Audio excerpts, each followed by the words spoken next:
Olá, aqui é o professor Clovis e nesse episódio da nossa disciplina vamos discutir a questão das políticas públicas e sua relação com o tema dos novos direitos.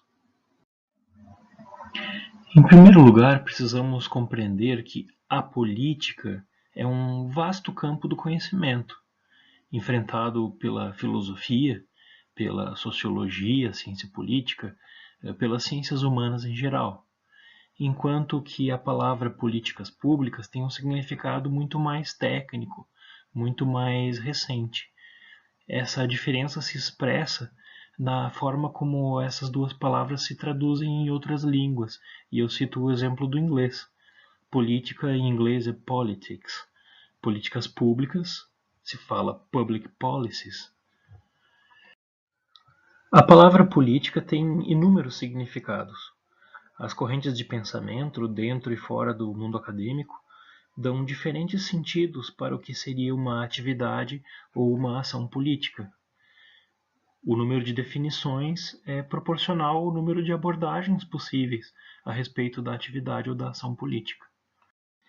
Assim, a título de exemplo, a política já foi tratada pela filosofia como conhecimento sobre o justo ou sobre o injusto, ou seja, como uma doutrina do direito ou da moral. Pelo menos desde Aristóteles, a política também é encarada como uma teoria do Estado, ou seja, como um esforço para descobrir qual é a forma ideal de organização política, qual a melhor forma de Estado em geral, ou realisticamente falando, num contexto social específico. Em um outro sentido, bastante utilizado nas ciências sociais, sobretudo na sociologia no seu início, a política é o conhecimento sobre as sociedades humanas e sobre os comportamentos das pessoas em sociedade, ou seja, a maneira como os grupos sociais conduzem os seus assuntos coletivos. A política também é pensada como uma ciência do governo, ou seja, a resposta sobre a pergunta o que seria um bom governo? Do ponto de vista de um governante, especificamente, existe toda uma literatura sobre a política enquanto arte de bem governar.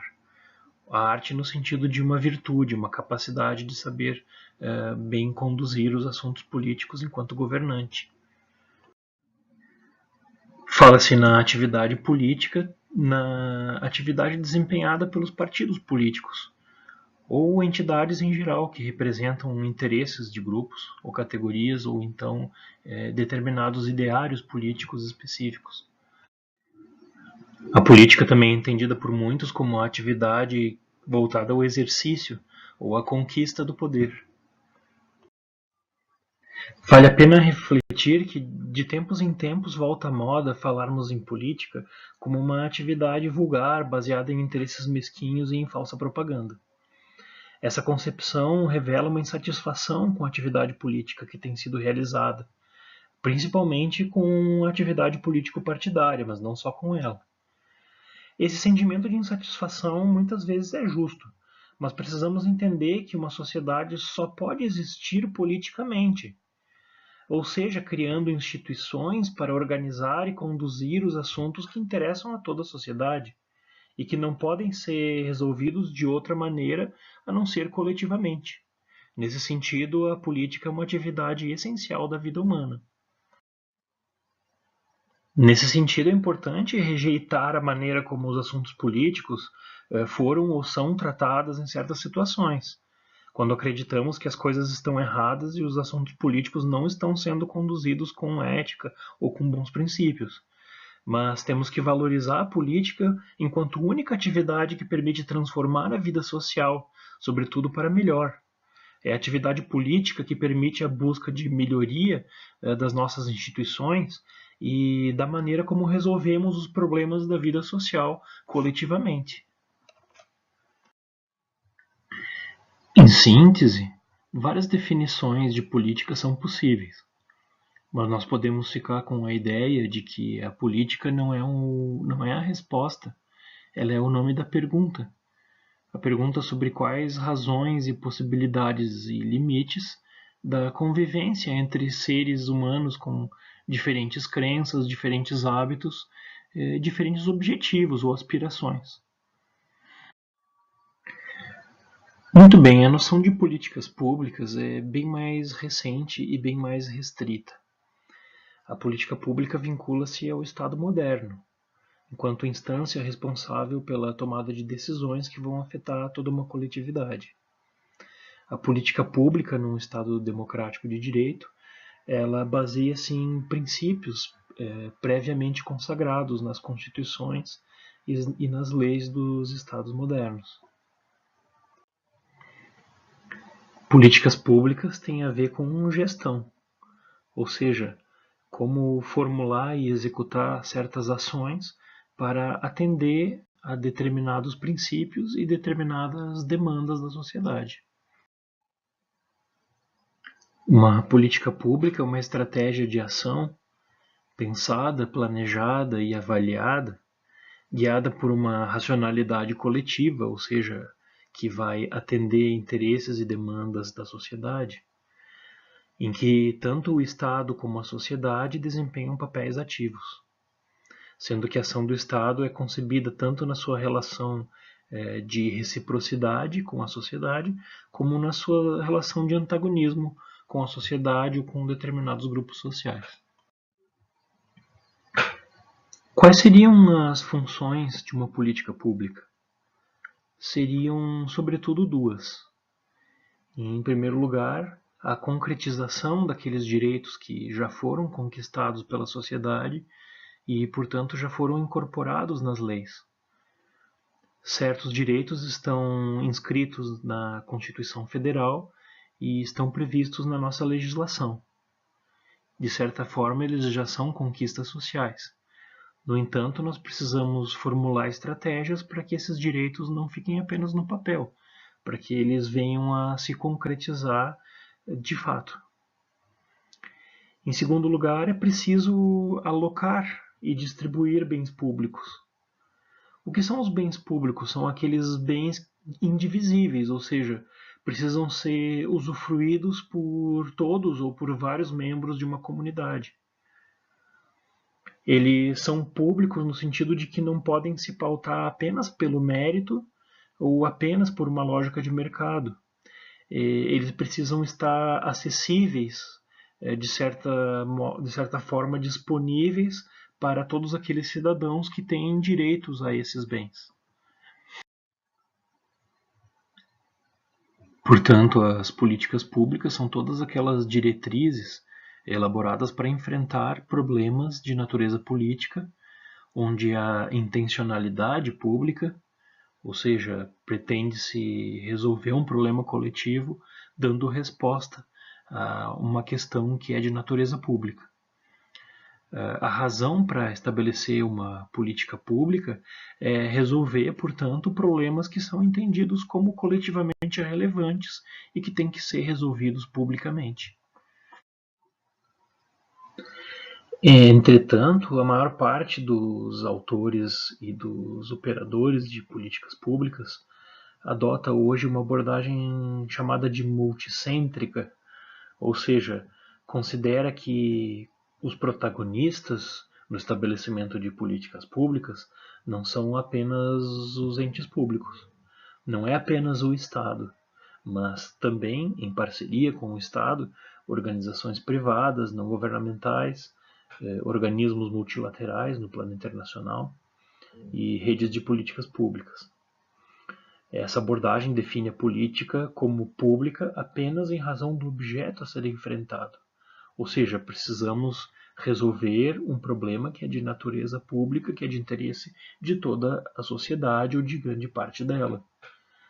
Não é necessário, entretanto, que essa política pública seja conduzida apenas pelo Estado.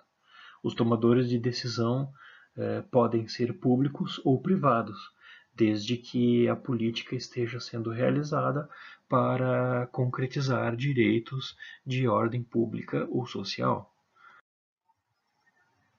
Tem-se então que as políticas públicas são formuladas e executadas ou apenas pelo Estado, ou pelo Estado em conjunto com outros protagonistas, os atores sociais, os mais diversos, sempre com vistas ao enfrentamento de problemas ou à consecução de objetivos de natureza pública.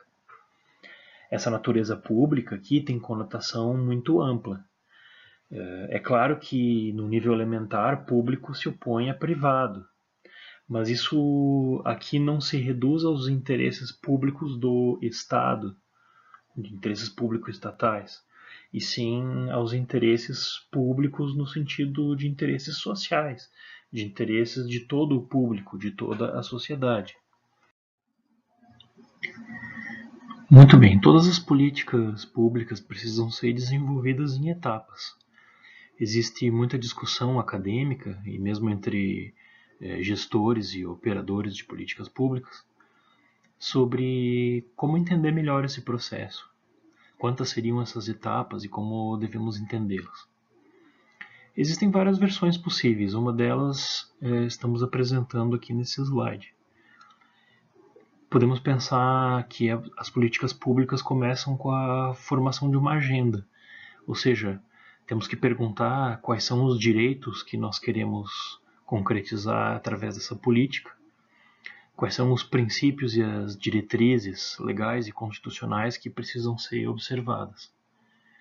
Precisamos entender quais são as dificuldades concretas de realizar essas políticas, o que é mais urgente do ponto de vista da lesão a direitos ou do ponto de vista da necessidade do momento político, quais são os recursos disponíveis, qual é o orçamento disponível, quais são os recursos humanos e as condições apresentadas pela conjuntura, enfim.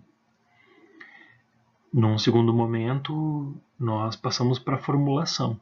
É a construção do plano de fato, quais são as metas a serem atingidas, quais são as propostas mais eficazes para chegar, para realizar essas metas, como os recursos serão alocados, quais são os prazos de realização, enfim, quais são as etapas daquele planejamento.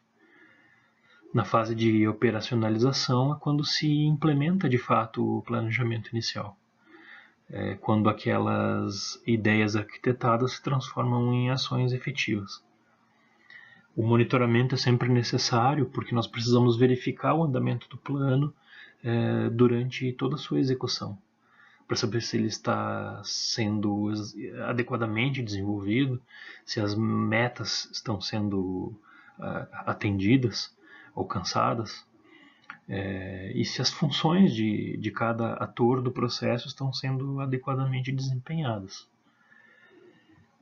No momento de avaliação dos resultados, é quando nós temos que realizar a avaliação daquele ciclo, verificar se aquilo que foi planejado para aquele ciclo deu certo, funcionou, quais são as falhas a serem corrigidas, como as estratégias podem ser aprimoradas no próximo ciclo, o que repetir, o que não repetir.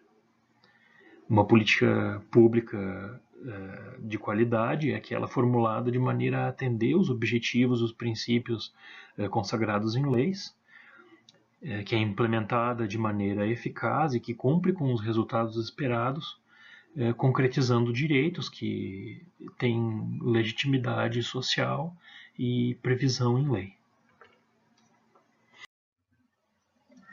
Assim, as políticas públicas constituem um dos instrumentos mais importantes para a concretização de direitos. Isso porque, através de políticas públicas, promovidas apenas pelo Estado ou em conjunto com entidades da sociedade, se pode promover direitos antes que seja necessário judicializar os problemas e antes mesmo que surjam conflitos. A necessidade da presença do Estado e da sociedade na afirmação de novos direitos é incontestável, e uma das melhores maneiras de obter resultados é por meio de políticas promocionais, ou seja, que impõem ou incentivam a garantia de direitos de indivíduos ou de grupos, cujos direitos normalmente não são implementados no mundo real, ao menos não acontece naturalmente. Existem diversas ferramentas para isso. Por exemplo, campanhas de informação, normas de comando e controle, ou seja, com critérios impositivos, subsídios e incentivos fiscais ou empréstimos associados à promoção de políticas de inclusão, de determinados grupos por empresas ou organizações públicas e privadas. Um tema amplamente discutido em todo o mundo, tanto no plano filosófico e acadêmico, quanto no plano político, é a chamada discriminação compensatória, que é quando se facilita o acesso a bens públicos para um grupo normalmente discriminado, porém, ao promover esse acesso, se diminui o acesso ao mesmo bem para um grupo que normalmente é mais favorecido. Uma das maneiras de fazer discriminação positiva, que é mais polêmico, é a criação de políticas de cotas ou reservas de vagas em concursos públicos ou em escolas, em universidades, no mercado do trabalho e assim por diante. As legislações estabelecem cotas não apenas para populações de determinadas etnias, mas também para mulheres, pessoas com deficiências, para classes sociais mais desfavorecidas e assim por diante. Alguns argumentos em favor das cotas são de natureza teleológica, ou seja, seria justificável discriminar populações mais favorecidas para permitir o acesso aos bens públicos para as populações que não teriam acesso sem apoio do Estado. Outros argumentos são de ordem mais histórica, como a ideia de que é necessário reparar uma lacuna, uma injustiça, como um longo período de escravidão a que os grupos étnicos foram submetidos. Outros argumentos são mais utilitários, ou seja, a inclusão de grupos normalmente excluídos seria boa para a sociedade em última instância, porque isso vai melhorar a educação, vai melhorar a capacitação para o trabalho e mesmo vai ter efeitos positivos na economia. Além disso, presume-se que pessoas que não teriam chances e que puderam ingressar na universidade em razão das cotas teriam um desempenho muito melhor, porque elas valorizariam muito mais essa conquista. Por outro lado, aqueles que são contra as cotas dizem que a discriminação é sempre odiosa, mesmo que seja positiva. No caso étnico, particularmente, seria muito difícil determinar quem é negro ou pardo e quem não é, em uma população extremamente miscigenada como a brasileira.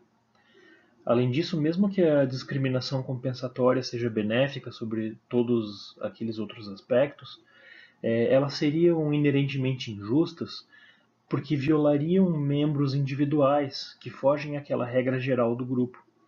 Por exemplo, há indivíduos autodeclarados brancos que, mesmo sendo carentes, terão suas chances diminuídas ainda mais, enquanto há indivíduos autodeclarados negros que possuem condição social privilegiada. Existe ainda o argumento de que a discriminação compensatória acirraria a discriminação em vez de diminuí-la. Nessa linha, algumas pessoas defendem cotas baseadas em classe social, mas são contrários às cotas étnicas. As políticas públicas podem ser utilizadas para implementar direitos de todas as gerações e dimensões. Políticas públicas para implementar direitos civis e políticos, políticas públicas para implementar direitos sociais, econômicos e culturais, e políticas públicas para implementar direitos transindividuais, ou seja, direitos difusos, direitos coletivos em sentido estrito, direitos individuais homogêneos. Existem diversos exemplos de políticas públicas em matéria de novos direitos, tanto no plano federal quanto estadual ou municipal. Dentre as centenas ou milhares de exemplos possíveis, vamos citar apenas alguns casos como ilustração.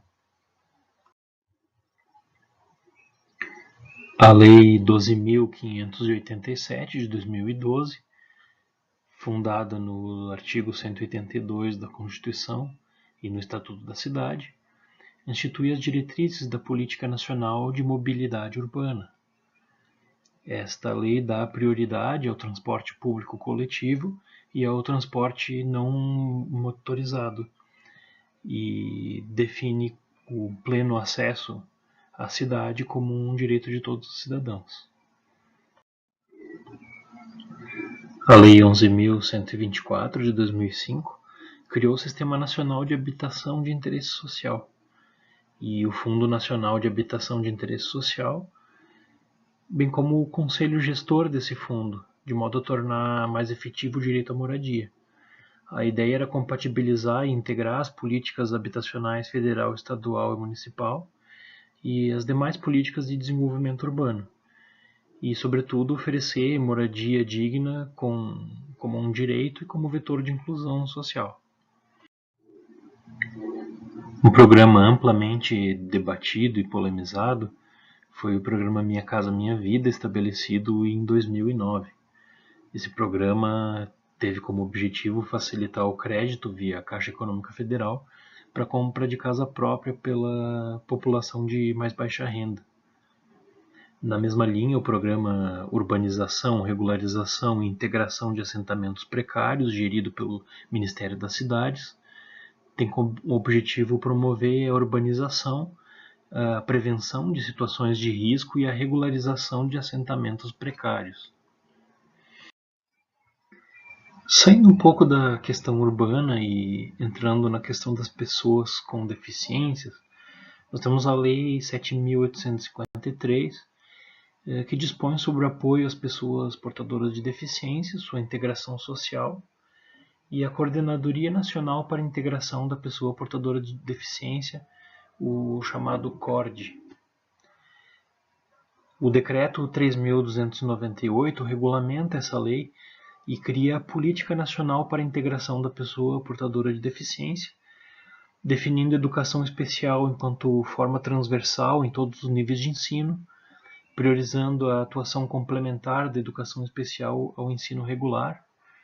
E nós temos ainda o chamado Programa Escola Acessível, que é desenvolvido pelo MEC, articulado com o Fundo Nacional de Desenvolvimento da Educação, o FND, autarquia federal vinculada ao Ministério, que objetiva o financiamento de obras em escolas, de maneira que essas escolas possam fazer adequações arquitetônicas e sanitárias, por exemplo, bem como a compra de cadeira de rodas ou outros recursos e melhorias que possam dar mais acessibilidade a esses alunos com deficiências.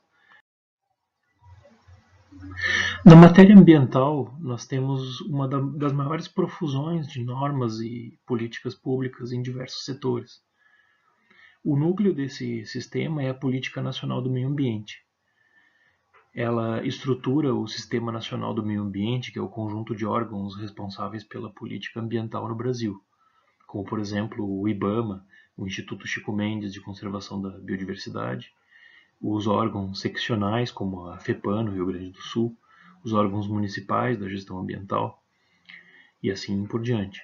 Ela também traz instrumentos de política ambiental, como o licenciamento ambiental, o zoneamento, a avaliação de impacto ambiental e o famoso EIA-RIMA, Estudo de Impacto Ambiental e Relatório de Impacto Ambiental.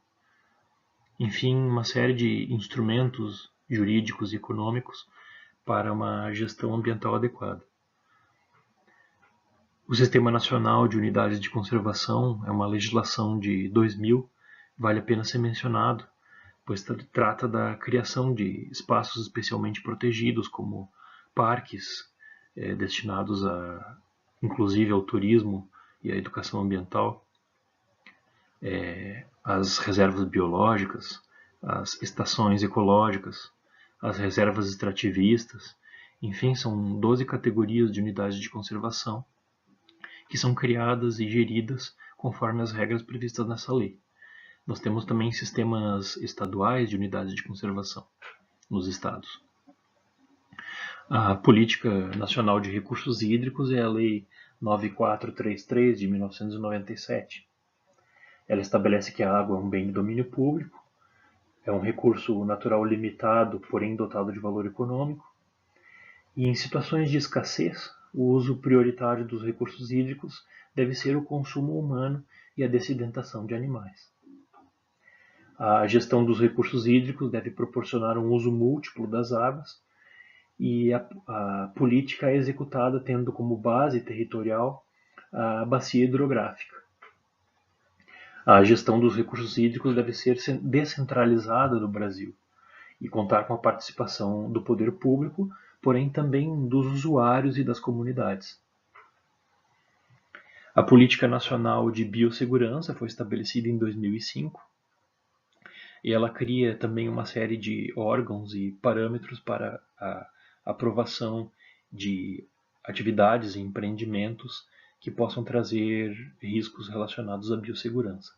Um exemplo disso são os organismos geneticamente modificados, que são aprovados no Brasil mediante pareceres da Comissão Técnica Nacional de Biossegurança, que avalia os riscos desses organismos para o meio ambiente e para a saúde humana. A Política Nacional de Resíduos Sólidos, de 2005 também, é uma política que cria diversos instrumentos e traz diversos conceitos bastante evoluídos, porém ainda há uma dificuldade muito grande de implementação, por exemplo, da logística reversa. A Lei 13.123, uma das mais recentes e bastante importante, regulamenta a Convenção de Diversidade Biológica.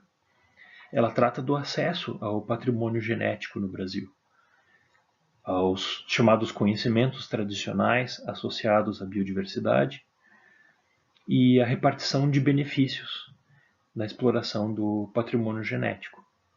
Traz regras, por exemplo, sobre o patenteamento de recursos da biodiversidade, a remessa para o exterior e diversos outros aspectos bastante importantes. É uma lei que ainda não foi adequadamente avaliada porque ela é muito recente. Nós temos que saber como que o chamado SISGEM, que é o sistema de registro de acesso, vai funcionar, se ele vai ser um sistema eficiente no sentido de cumprir com os objetivos previstos por essa legislação. A questão étnico-racial também possui momentos importantes na nossa evolução legislativa. O Decreto 4886 de 2003 instituiu a Política Nacional de Promoção da Igualdade Racial, onde a defesa de direitos de caráter pluriétnico da sociedade brasileira foi afirmado com veemência.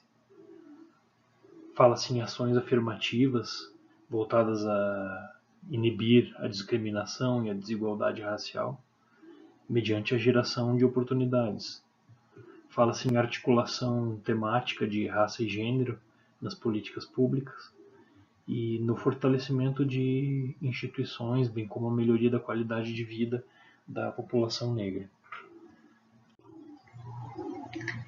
A Lei 12.288 de 2010 instituiu o Estatuto da Igualdade Racial, destinado a garantir à população negra a efetivação de igualdade de oportunidades, defesa de direitos étnicos individuais, coletivos e difusos, e o combate à discriminação e a todas as formas de intolerância étnica. Em 2009, diante da profusão de políticas de cotas étnicas, foi ajuizada no Supremo Tribunal Federal por um partido político a ação de arguição de descumprimento fundamental, número 186. Essa ação é uma ação constitucional. Nesta ação foi questionado o estabelecimento de cotas pela Universidade de Brasília, argumentando-se que, com base nos mesmos princípios que embasam a política de cotas, essas cotas seriam inconstitucionais. Esse caso é muito interessante, principalmente para estudantes de direito, mas também para todo cidadão atento, porque mostra como os dispositivos constitucionais, como a dignidade da pessoa humana, o repúdio ao racismo, a promoção da igualdade, dentre outros, às vezes dão margem a diferentes interpretações, sendo apropriados tanto pelos defensores quanto pelos críticos das cotas. Os críticos argumentaram que a criação de reserva de vagas seria um procedimento discriminatório e não um combate à discriminação. No final, o Supremo Tribunal Federal decidiu, por 10 votos a 0, que a ação seria improcedente. As reservas de vagas, de acordo com o Supremo, pelo menos nesse momento em que falamos, em 2018, as reservas de vagas são constitucionais e legítimas, pois a construção de uma sociedade livre, justa e solidária é um dos objetivos fundamentais da República Federativa do Brasil. Então nós temos que interpretar a questão da discriminação à luz deste dispositivo, que está no artigo 3º da Constituição. Além disso, a Constituição também preconiza a erradicação da pobreza, o fim da desigualdade e o bem de todos sem preconceitos de cor.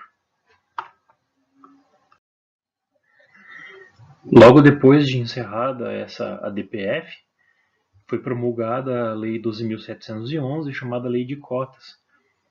Essa lei, também polêmica, definiu que as instituições federais de ensino superior vinculadas ao MEC e as instituições federais de ensino técnico de nível médio deveriam reservar 50% de suas vagas para cotas.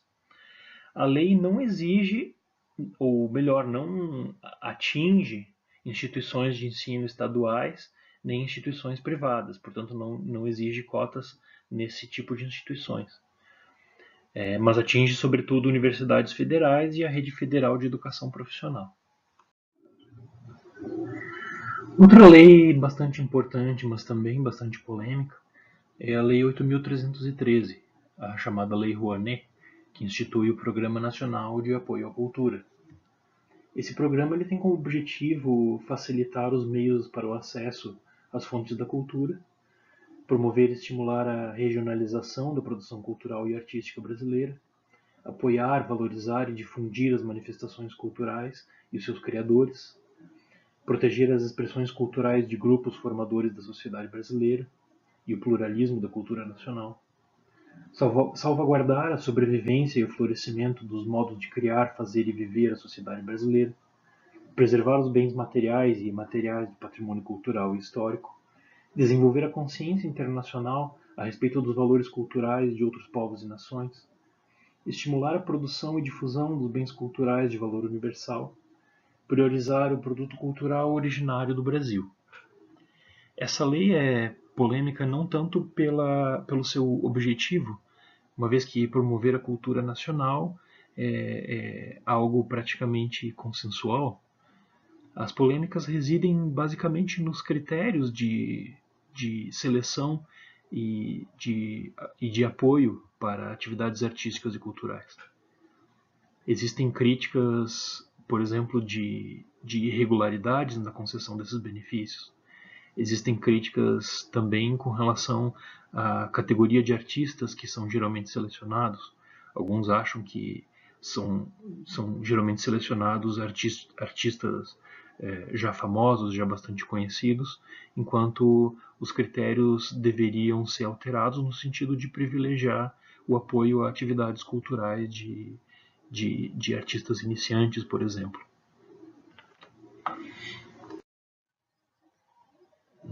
Como nós podemos perceber, algumas políticas promocionais de novos direitos envolvem aspectos extremamente polêmicos. É importante dizer que essa polêmica é saudável, desde que ela ocorra no plano argumentativo. Isso porque as pessoas e os grupos sociais possuem diferentes crenças, visões de mundo e falam a partir do lugar em que elas ocupam na sociedade. Além disso, algumas vezes o que está em jogo é a definição de critérios de acesso a recursos e oportunidades comuns. Então é natural o acirramento de opiniões. As polêmicas, portanto, fazem parte do debate sobre os melhores caminhos que uma sociedade quer perseguir em um ambiente democrático pautado na pluralidade de ideias e de concepções. Quando se discute políticas públicas, sobretudo aquelas de caráter promocional, nós não podemos esquecer o seguinte. Primeiro que as políticas públicas servem para concretizar direitos e programas que têm base constitucional, e portanto são valores fundantes do Estado democrático de direito. Os direitos fundamentais, sobretudo, não podem ser eliminados do nosso ordenamento jurídico, nem mesmo por emenda constitucional, conforme o artigo 60, parágrafo 4º da Constituição. Esses direitos não devem ser entendidos como sendo apenas de uma ou de outra ideologia política, porque a Constituição é uma espécie de pacote de acordos que valoriza, por exemplo, a família e a propriedade privada, e assim como a erradicação da pobreza, o combate à discriminação e a proteção da cultura indígena. Existem diversos valores, portanto, valorizados por diferentes ideários políticos. Esses direitos constituem um ponto de partida a partir do qual vão se organizar os debates que vão orientar a vida política da sociedade, e devem ser assim entendidos, portanto, como um ponto de partida. Por outro lado, existem leis em vigor que devem ser respeitadas. As leis podem ser alteradas conforme os ritos previstos pela própria Constituição. É natural que a ênfase das políticas públicas mude conforme os representantes eleitos para os cargos executivo e legislativo, tanto no plano federal, estadual ou municipal. Por fim, a simples aprovação de uma legislação que estabelece políticas públicas não garante o seu sucesso. É preciso formular uma agenda consistente, implementar, monitorar e avaliar essas políticas, como vimos, de maneira consistente, de maneira fundamentada em direitos e princípios constitucionais e, ao mesmo tempo, com eficiência técnica. Assim, antes de discutir esses temas a partir de pautas morais e político-ideológicas, que são legítimas, é preciso estudar os aspectos técnicos da legislação e é preciso compreender os resultados efetivos das políticas públicas, através de dados estatísticos ou de números ou relatórios. Só se pode discutir de maneira eficaz a partir de dados de realidade e de resultados efetivos, seja positivos ou negativos. A partir daí, podemos colocar a nossa compreensão política ou moral do processo de maneira legítima.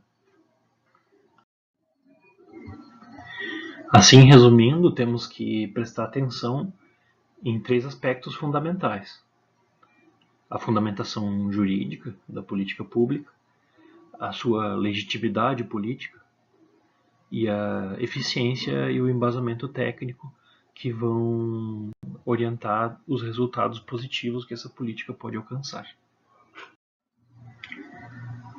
Como dizíamos há pouco, existem políticas públicas instituidoras de direitos em diversas outras temáticas, como a criança, o adolescente e o idoso, as questões de gênero, as questões de refugiados e de mudanças climáticas, questões de direito à habitação, direito do consumidor, enfim. As políticas públicas são necessárias sempre que nós temos que institucionalizar novos direitos.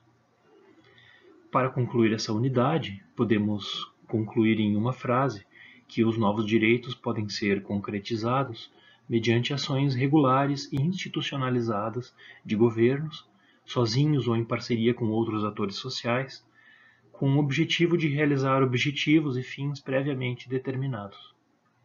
Tais objetivos devem ser coerentes com os valores plasmados na Constituição e nas leis vigentes, e, ao menos como regra, devem estar associados a demandas expressas diretamente pela sociedade.